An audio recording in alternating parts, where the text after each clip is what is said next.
And welcome you all to the Bankers Grade. Guys, इस session में हम लोग डिस्कस करेंगे आरआरबी स्केल 2, है ना, RRB scale 2 GBO, RRB scale 2 specialist officer, financial awareness last year का पेपर 2024 का लास्ट ईयर का हम लोग पेपर डिस्कस करेंगे। उससे बहुत सारे बेनिफिट्स हो जाएंगे, जैसे कि आपको क्वेश्चन पैटर्न समझ में आ जाएगा और इसमें 10 क्वेश्चंस लिए गए जो कि आपके काइंड ऑफ ऐसे क्वेश्चंस है जो आज भी वैलिड है, राइट? तो उनके डेटास आज भी वैलिड है, वो क्वेश्चंस हम लोग डिस्कस करेंगे। तो लेट्स स्टार्ट द सेशन। पहला क्वेश्चन है that is as per DAY NRLM guidelines, है ना। क्वेश्चन क्या है, आप लोग आंसर भी कर सकते हो। As per DAY NRLM guidelines, what is the usual amount of revolving fund granted to eligible self help groups as initial financial support? ठीक है, तो 5,000 से 10,000 ऑप्शन है, 10,000 से 20,000, 20,000 से 30,000 या 50,000 से 70,000। पहले इसके बारे में समझ लेते हैं। ये एक स्कीम है, national rural livelihood mission. Self help group आपने समूह का नाम सुना होगा, ठीक है। 10 to 20 मेंबर्स रहते हैं जो कि एक काइंड ऑफ छोटा व्यापार, छोटा बिजनेस, छोटी एक्टिविटीज करते हैं। अब ये जब सेटअप होता है तो इनके लिए बोला जाता है गाइडलाइंस में, अभी मास्टर डायरेक्शन भी नया अपडेट हुआ है, तो उस गाइडलाइन में बोला जाता है कि इनको 20 से 30,000 का रिवॉल्विंग फंड, रिवॉल्विंग क्रेडिट दिया जाता है। इसका मतलब क्या है कि एक काइंड ऑफ इनको वर्किंग कैपिटल मिलेगा। जो न्यू सेल्फ हेल्प ग्रुप रहते हैं उनको काम करने के लिए नया एक वर्किंग कैपिटल का लिमिट मिलेगा, सो दैट ये इनिशियली कुछ फंड्स के साथ में अच्छा बिजनेस कर पाए। छोटा मोटा जो बिजनेस करते हैं उसके लिए इनको initial corpus kind of revolving fund मिलता है। ऑलराइट, सो नेक्स्ट क्वेश्चन है हमारे सामने। नेक्स्ट क्वेश्चन डिस्कस करें उससे पहले जिसने बैच में एनरोल नहीं करा, और अगर आप सारे सब्जेक्ट्स का प्रॉपर प्रिपरेशन करना चाहते हो तो आप बैच में एनरोलमेंट करने के लिए व्हाट्सएप कर सकते हो। जिस टाइम पर भी वीडियो देख रहे हो व्हाट्सएप करेंगे, एंड टू द पॉइंट जो एग्जाम में पूछा जाता है उसकी स्ट्रेटेजीज और शॉर्ट सेशंस भी, फाइनेंशियल अवेयरनेस भी आप लोगों के लिए अवेलेबल हो रहे हैं। अभी एक सेशन डिलीवर हुआ है और शॉर्ट सेशन जो रिपीटेड टॉपिक्स है वो इंटरनली आप लोगों के लिए अवेलेबल हो जाएंगे। तो जिस टाइम पर भी वीडियो देख रहे हो पूरा कंप्लीट प्रिपरेशन स्टार्ट करिए। एग्जामिनेशन डेट इज ऑन 28 दिसंबर, और दिस इज हाई टाइम कि अगर आपको बेनिफिट लेना, एडवांटेज लेना, तो इन टाइम अवेलेबल टाइम का जब नोटिफिकेशन आता है उससे पहले का आप लोग टाइम एडवांटेज लेके जाइए। ओके, सेकंड क्वेश्चन है under the PM Vishwakarma scheme the government of India provides an interest subvention of up to how much percent on loans granted to eligible artisans and craftsmen? अब ये Vishwakarma scheme 2023 में आई थी। इसके बाद में ना 2 साल तक कंटिन्यूस इसके ऊपर क्वेश्चंस बनना स्टार्ट हुए, और भी आ सकते हैं, इस बार भी आ सकता है। तो हर बार जो पेपर सेट होता है तो उसमें आपने देखा होगा कि सारे क्वेश्चंस डिफिकल्ट सेट नहीं होते। अब कट ऑफ 1 नंबर का गया, राइट? अब 1 नंबर का कट ऑफ गया तो आप समझ सकते हो कि अगर 1 नंबर का कट ऑफ है तो 2 4 5 क्वेश्चन आपको ऐसे इजी मिले होंगे जो कि हर कोई अटेम्प्ट कर सकते थे, बेसिक्स थे। तो उन बेसिक क्वेश्चन में से ये एक क्वेश्चन था, विश्वकर्मा स्कीम में अप टू कितने परसेंट का गवर्नमेंट इंटरेस्ट सबवेंशन देता है? इंटरेस्ट सबवेंशन का मतलब डिस्काउंट दे रहा है, काइंड ऑफ उनके लिए भरपाई कर रहा है। तो up to 8% was the correct answer. 8%, up to 8%, ये करेक्ट आंसर था, ठीक है। अब एक क्वेश्चन यहाँ पर मिस्टेक आता है कि 5% का जो एक और लिमिट आता है, यहाँ पर कस्टमर को थोड़ा कंफ्यूजन हो जाता है। बहुत सारे बैंकर्स को कंफ्यूजन हो जाता है कि 5% है या 8% है। इट वाज अप टू 8%, है ना। और कस्टमर को कितना लगता है? 5%। टोटल मिलाकर मैक्सिमम बैंक 13% तक चार्ज कर सकता है, मतलब कि 8% जो रहेगा पीएम विश्वकर्मा स्कीम में।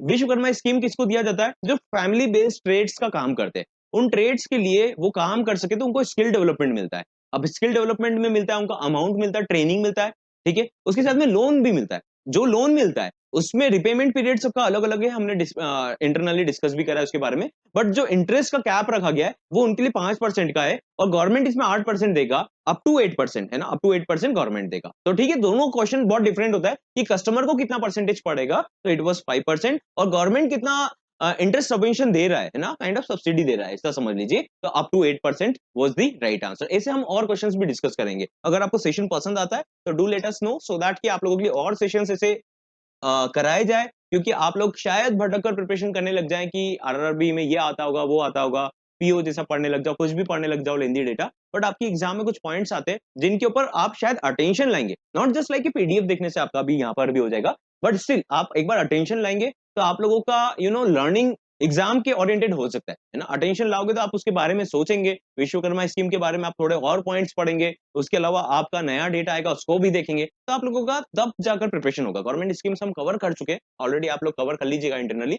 As per the RBI guidelines, up to what limit can bank loans to NBFCs other than micro finance institutions? MFI का मतलब होता है माइक्रो फाइनेंस इंस्टीट्यूशंस। तो आरबीआई गाइडलाइंस के अकॉर्डिंग जब बैंक, अब समझते हैं कि ये प्रायोरिटी सेक्टर लेंडिंग का टॉपिक है, राइट? प्रायोरिटी सेक्टर लेंडिंग का मतलब होता है कि गवर्नमेंट चाहती सॉरी आरबीआई चाहता है कि बैंक जब लोन देता है तो केवल रिच कस्टमर्स को ना दे, है ना, केवल रिच कस्टमर्स को ना दे, वो किसको दे, other weaker sections of the society को भी लोन दे, किसी को होम लोन का जरूरत है उसको भी दे, किसी को एजुकेशन लोन चाहिए उसको भी दे, फार्मिंग के लिए लोन दे, माइक्रो एंटरप्राइजेस के लिए लोन दे, सेल्फ हेल्प ग्रुप को लोन दे, अदर वीकर सेक्शंस के लिए लोन दे, रिन्यूएबल एनर्जी के लिए लोन दे, ठीक है। तो दैट इज व्हाई आरबीआई का गाइडलाइन रहता है। अब बहुत सारे बैंक्स क्या होते हैं, उनके टारगेट सेट रहते हैं कि इतना परसेंट उनको लेंडिंग करना पड़ेगा, लेंडिंग मतलब लोन देना पड़ेगा, ठीक है।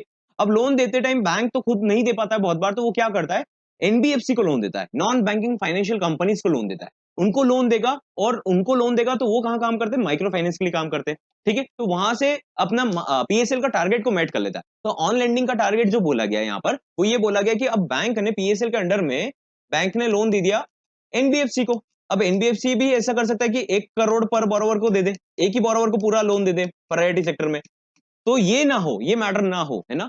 दैट इज व्हाई आरबीआई कहता है कि जब बैंक एनबीएफसी को लोन दे रहा है और एनबीएफसी कस्टमर को लोन दे रहा है, ठीक है, वीकर सेक्शन में, तो उसमें 20 लाख पर बोरोवर से ज्यादा का लोन रहेगा तो पीएसएल के टारगेट में काउंट नहीं करेंगे, ठीक है। 20 lakh per borrower is the limit. Correct answer was option C, 20 lakh up to 20 lakh per borrower. मतलब ये देखो पर्पस क्या है, प्रायोरिटी सेक्टर लेंडिंग के टारगेट्स को मेट करना। अब बैंक नहीं कर पा रहा है, इसका रीच नहीं है रूरल एरियाज में, तो एनबीएफसी का तो रीच है, तो ये क्या बोलेगा, मैं एनबीएफसी को लोन दे रहा हूँ, ये भी प्रायोरिटी सेक्टर में दे रहा है तो मुझे भी काउंट होगा, ठीक है। काउंटिंग का बोला, ये नहीं कि इसका लोन हो जाएगा, काउंटिंग का बोला। अब काउंट हो जाएगा इसके टारगेट में, तो ये एनबीएफसी क्या करेगा, ऐसा भी कर सकता है कि 1 करोड़ का एक कस्टमर को लोन दे दे, लेकिन प्रायोरिटी सेक्टर लेंडिंग का टारगेट मेट करना है तो मल्टीपल कस्टमर के पास में अमाउंट जाना चाहिए, सो दैट इकोनॉमी चलता रहे। अगर इकोनॉमी नहीं चलेगा, हर सेक्शन के पास में पैसा नहीं आएगा, मनी नहीं आएगा, तो इकोनॉमी एकदम से कोलैप्स हो सकता है। दैट इज सभी सेक्शन के पास में अमाउंट आना बहुत जरूरी है, राइट। तो दैट इज व्हाई एनबीएफसी को लोन देगा ना अगर bank priority sector lending target पूरा करने के लिए, तो उस केस में ऑन लेंडिंग बोला जाता है और उसका लिमिट है up to 20 lakh per borrower. Option she was correct. Now the next question, ये स्पेशलिस्ट ऑफिसर में सारी कैटेगरी में आया था क्वेश्चन, चैप्टर अच्छे से देखना, ये वही क्वेश्चन है जो आप लोगों की एग्जाम में आए और आई मस्ट से कि रिपीटेड आ रहे। तो आप लोगों को क्या करना है, इस टॉपिक को थोड़ा समझते हुए करना। दैट इज व्हाई आप लोगों को ये सेशन में एकदम स्पीड में नहीं करवा रहा हूं, राइट। अब as per the insolvency and bankruptcy code, ठीक है, as per the insolvency and bankruptcy code, इसका एक चैप्टर आपका रिकॉर्ड हो गया है शॉर्ट वे में, आपको इंटरनली मिल जाएगा, ठीक है। तो कुछ टॉपिक नहीं समझ में आएगा तो उसको वहां से पढ़ लीजिएगा। आईबीसी आईबीसी एक्ट के अंडर में इंसॉल्वेंसी एंड बैंक्रप्सी कोड में maximum time limit allowed for completion of the corporate insolvency resolution process CIRP को कंप्लीट करने के लिए मैक्सिमम टाइम एक्सटेंशन के साथ में कितना लगता है, ये आईबीसी के बारे में बात हो रही है। Insolvency and bankruptcy code, insolvency का मतलब पहले समझते हैं। इंसॉल्वेंसी का मतलब होता है कि कोई कंपनी अगर लोन रिपे नहीं कर पा रही, कर्जा का रिपेमेंट नहीं कर पा रही है, तो उसको क्या बोलेंगे, इंसॉल्वेंट हो गई कंपनी। इट मींस अब उसका कुछ ना कुछ सेलिंग करना पड़ेगा, उसका मैनेजमेंट कंट्रोल में लेना पड़ेगा। तो ये कौन से एक्ट में बताया जाता है, आईबीसी एक्ट में, इंसॉल्वेंसी एंड बैंक्रप्सी कोड में। और ये कौन मैनेज करता है, एक कोर्ट रहता है जो कि एनसीएलटी, आप नेशनल कंपनी लॉ ट्रिब्यूनल के नाम से रहता है, एनसीएलटी के नाम से। तो एक काइंड ऑफ कोर्ट है जो कि ये पूरा प्रोसेस को फॉलो करवाता है। अब जैसे आपने बहुत सारी कंपनीज देखी, बाइजूस देखा, किंगफिशर देखा, तो इनके इंसॉल्वेंसी हो गई थी कंपनी का, मतलब ये लोन रिपे नहीं कर पा रहे थे। अब लोन रिपे नहीं कर पा रहे थे तो ये एनसीएलटी जो रहेगा, नेशनल कंपनी लॉ ट्रिब्यूनल, ये इनका सेलिंग करना है कि डायरेक्टर को चेंज करना है कि मर्जिंग करना है कि अमेलगमेशन करना है, जो भी काम करना है वो एनसीएलटी बताएगा। तो उसका एक टाइम फ्रेम है कि इंसॉल्वेंसी प्रोसेस कंप्लीट होने में कितना मैक्सिमम टाइम लगेगा। तो मैक्सिमम टाइम लगेगा 330 डेज, इनिशियल टाइम दिया जाता है 180 डेज। उसके बाद एक्सटेंशन के साथ में, लीगल प्रोसीडिंग के डिलेस के साथ में, टोटल यहां पर 330 डेज को काउंट करा जाता है कि 330 डेज में पूरा कंप्लीट रिजोल्यूशन प्रोसेस हो जाएगा। तो correct answer is option D, that is 330 days. तो आई गेस आप लोगों को थोड़ा बेसिक तो समझ में आया होगा। As per the latest data on the structure of rural financial institutions in India, आप सभी जानते हो कि इंडिया में फाइनेंशियल सिस्टम्स काम करता है, जैसे बैंक्स हो गए, एनबीएफसी हो गए। तो रूरल फाइनेंशियल इंस्टीट्यूशंस में कोऑपरेटिव बैंक्स आते हैं, आरआरबीज आते हैं, ठीक है, तो पार्क्स आते हैं, तो उनके बाद प्राइमरी एग्रीकल्चरल कोऑपरेटिव सोसाइटीज आती है। तो उनमें से काउंटिंग करने का बोला है कि टोटल स्टेट कोऑपरेटिव बैंक सारे यूनियन टेरिटरीज और स्टेट्स में मिलाकर सोफार कितने हैं और कितनी ब्रांचेस है, ठीक है। तो ऐसा क्वेश्चन यस आपके एग्जाम में आया था जहां पर ये डेटास पूछे जाते, और लास्ट ईयर नहीं, लास्ट ईयर भी आया था और नेक्स्ट ईयर भी आएगा, ठीक है। तो ये इसका करेक्ट आंसर है कि 34 स्टेट कोऑपरेटिव बैंक है और टोटल 2140 ब्रांचेस है। यस, आपको देखकर लग रहा होगा कि ऐसा डेटा का क्वेश्चन आता है, यस आपके एग्जाम में ऐसे क्वेश्चन आते हैं। Alright, now the next question is, by April, one of the examiners favourite question, trust me, बहुत फेवरेट क्वेश्चन है। समझते हैं इसके बारे में। बाय अप्रैल 2024, लास्ट ईयर का डेटा है बट अभी भी रिलेवेंट है। Under the Basel 3 framework, all India financial institutions are required to maintain minimum total regulatory capital.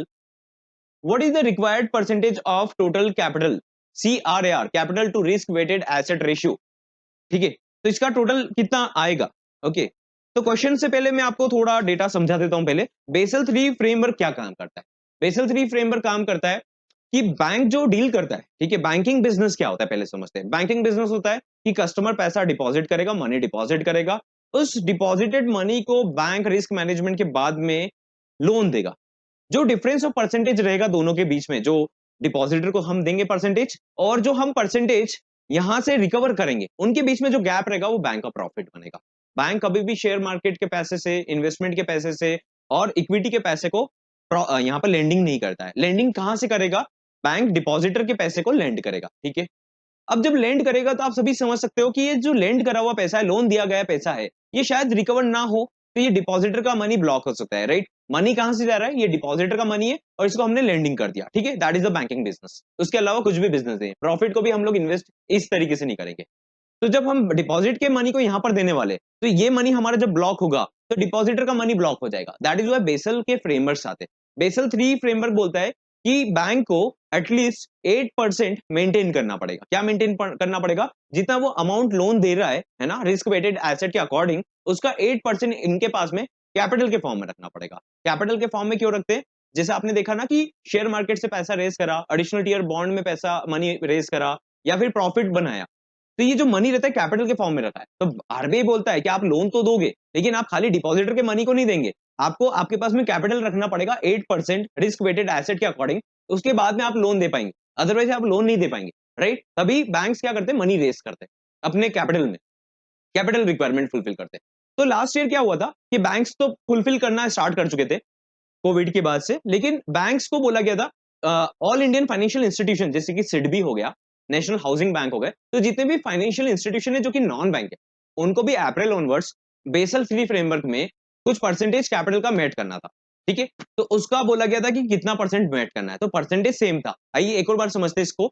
देखो, बेसल 3 फ्रेमवर्क बोलता है कि बेसल फ्रेमवर्क बोलता है, ये फ्रेमवर्क है, ये बताता है कि डिपॉजिटर के मनी को हम लोगों को सिक्योर्ड कैसे रखना है। तो ये बोलता है कि जितना भी लोन देंगे उनका 8% इनके पास में कैपिटल होना चाहिए। ठीक है, कैपिटल होना चाहिए। कैपिटल कहां से आएगा? शेयर मार्केट, इन्वेस्टर की इक्विटी के अमाउंट से, प्रॉफिट से।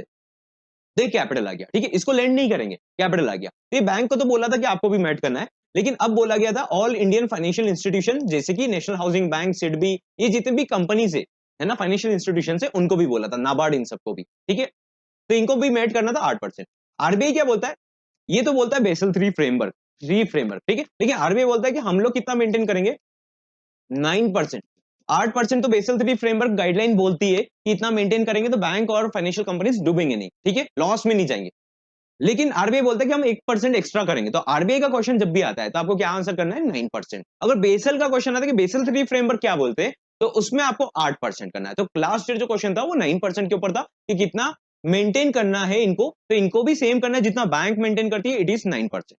ऑलराइट, आई होप आप लोगों को समझ में आया होगा। Moving to the next question, and it is under which section of the Companies Act 2013 companies required to comply with corporate social responsibility obligations based on their net worth, turnover और net profit? अब जितनी भी companies के बारे में आप देखते हो, उन्होंने डोनेट करा या सोशल एक्टिविटीज करा, तो कंपनीज एक्ट में कंपनीज बनती है, आप जानते होंगे। तो एक्ट के ऊपर भी क्वेश्चन आपके एग्जाम में बहुत आते हैं। तो आप इतना समझ लीजिए, कंपनीज एक्ट मतलब कंपनी क्या काम करेगी, क्या नहीं करेगी, उसके बारे में एक्ट है। ठीक है, कितने डायरेक्टर होंगे, कितने नहीं होंगे, कितने मेंबर्स होंगे, क्या गाइडलाइंस है। राइट, तो कंपनीज एक्ट में ये सब डिफाइन करा जाता है। कंपनीज एक्ट में ये बोला गया है कि बहुत सारी कंपनी जब अच्छा टर्नओवर करती है, अच्छा प्रॉफिट करती है, तो उसके बेसिस पर उनका ऑब्लिगेशन बनता है सोशल रिस्पॉन्सिबिलिटी का। वो कौन से सेक्शन में डिफाइंड है? ठीक है, वो कौन से सेक्शन में डिफाइंड है? And the correct answer is section 135। ठीक है, section 135 of the Companies Act, है ना, section 135 of the Companies Act बताता है कि कॉर्पोरेट सोशल रिस्पॉन्सिबिलिटी रहेगा कंपनी का based on certain their turnover और प्रॉफिट। ओके, तो आई होप ये भी टॉपिक आपको समझ में आया होगा। Now the next question is, हम इन सेक्शन को और डिटेल में करेंगे। Right, what is the mandatory lock in period for investments made in equity linked savings scheme ELSS to qualify for tax deductions under section 80C of the Income Tax Act? देखो जितनी भी savings की scheme आती है, तो lock in का मतलब होता है कि वो टैक्स बेनिफिट देना चाहते हैं, तो लॉक इन मतलब बैंक श्योरिटी रहेगा या फिर एफडी के फॉर्म में भी हम लॉक इन देखते हैं। तो ELSS equity linked savings scheme में मैंडेटरी लॉक इन पीरियड कितना है, तो answer is 3 years. Lock in period से ये रहता है कि जो इन्वेस्टर है, जो जिसने पैसा डिपॉजिट करा, मनी डिपॉजिट करा, तो जो डिपॉजिटर है जिसने लिया है ना, जिसने डिपॉजिटर से पैसा मनी लिया है, उसके पास भी तो सिक्योरिटी चाहिए कि ये अभी मिनिमम टाइम में नहीं निकालेंगे तो मैं अपने अकॉर्डिंग इसको इन्वेस्ट कर सकूं। 3 इयर्स का लॉक इन यही बताता है कि इक्विटी में जो मैनेजमेंट कंपनी रहेगी, एसेट मैनेजमेंट कंपनी रहेगी, तो वो अपने अकॉर्डिंग उस मनी को यूज कर सकते।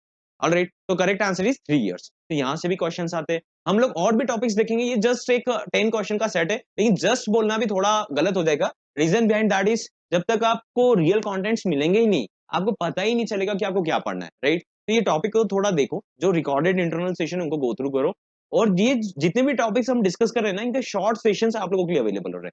शॉर्ट का मतलब क्या हो रहा है यहाँ पर, कि आपको लेंदी सेशन नहीं देख पाते, अब टॉपिक तो एंडलेस है, अब सारे टॉपिक आप नहीं कर पाते एग्जाम से पहले। रिटेंशन का मैटर करता है यहाँ पर, आपके मार्क्स रिटेंशन के ऊपर डिपेंड करते हैं। रिटेंशन मतलब आप कितना क्विकली उसके टच में रहते हो टॉपिक के, जैसे आपने आज एक टॉपिक करा, अब 1 महीने तक उस टॉपिक को रिवाइज नहीं कर पाए, तो उसका मतलब नहीं निकलेगा, अब 1 घंटा आप वापस नहीं दे पाएंगे बाद में। दैट इज वाई हम लोग शॉर्ट कंटेंट बना रहे हैं आप लोगों के लिए। आपको शॉर्ट कंटेंट्स का लिंक भी मिलेगा, और आपको एक सेशन का तो मिल चुका होगा, बाकी सेशंस भी मिलेंगे, ऑर्गेनाइज वे में रिपोर्ट्स और ये सब जनरेट होगा, जिसको आप कम टाइम में देखकर अपने एक मॉड्यूल को फॉलो कर पाए। मॉड्यूल बहुत जल्दी स्टार्ट होगा, अगस्त के मिड से मॉड्यूल स्टार्ट हो जाएगा टेस्ट के फॉर्म में, कि आपको ये 3-4 टॉपिक कंप्लीट करना है जो एग्जाम में मोस्ट इंपॉर्टेंट है, जो आपको एटलीस्ट 5 नंबर दिला दे। 10 नंबर के आगे चलेंगे, फिर 10 के ऊपर चलेंगे, इस तरीके से हम लोग हमारे इंटरनल मॉड्यूल्स में प्रिपरेशन करेंगे। What is the tenor of sovereign gold bonds after after which they are redeemable by the investor with the Reserve Bank of India. देखो सोवरेन गोल्ड बॉन्ड के ऊपर अभी आई डोंट नो, ये अभी topic continue नहीं चल रहा था, सोवरेन गोल्ड बॉन्ड अभी ज्यादा प्रॉफिट मेकिंग नहीं हो रहा है ना, तो that is why sovereign gold bond अभी बहुत सारे बॉन्ड्स इसमें खत्म हो रहे हैं। लेकिन अभी भी इसमें एग्जाम में कंटिन्यूस 4 साल से इस टॉपिक के ऊपर क्वेश्चन आ रहा है। आप 21, 22, 23, 24 4 साल से कंटिन्यूस टॉपिक से क्वेश्चन आ रहा है। क्वेश्चन ये है कि रिडीम करने का मैक्सिमम टाइम पीरियड कितना है, मतलब मिनिमम टाइम पीरियड कितना है कि उसके बाद में रिडीम हो जाएगा, तो answer is 8 years. Option C is correct, 8 years. लेकिन सोवरेन गोल्ड बॉन्ड, ये सेशन से मुझे आपको ये बताना था कि क्वेश्चन किस टाइप के आते हैं, क्वेश्चन के कुछ बेसिक्स को समझाना था। आई होप आप लोगों को समझ भी आया होगा, और उसके साथ में मैं आप लोगों का अटेंशन एग्जाम के कंटेंट पर लाना चाहता हूँ कि ये क्वेश्चंस थे, इस टाइप के और भी questions I will be covering in the internal sessions. और भी क्वेश्चन के अलावा हम लोग 21, 22, 23, 24 कंप्लीट पेपर के अकॉर्डिंग प्रिपरेशन करें। Alright, so that was all for today session. I hope आप लोगों को समझ में आया होगा, और आप इंटरनली एनरोल्ड हो तो इसको कंप्लीट गो थ्रू करना, एनरोल नहीं करा तो बैच में एनरोल करने के लिए आप व्हाट्सएप कर सकते हो। आपको क्या करना, रिकॉर्डेड सेक्शन में जाकर आपको जो टॉपिक्स गिवन है 2025 के सेशंस, उनको कंप्लीट करिए, और जब कंप्लीट कर लेते हो तो उसको रिवाइज करिए। मोर सेशंस विल कम और to the point will come. Alright, I will see you in the next session.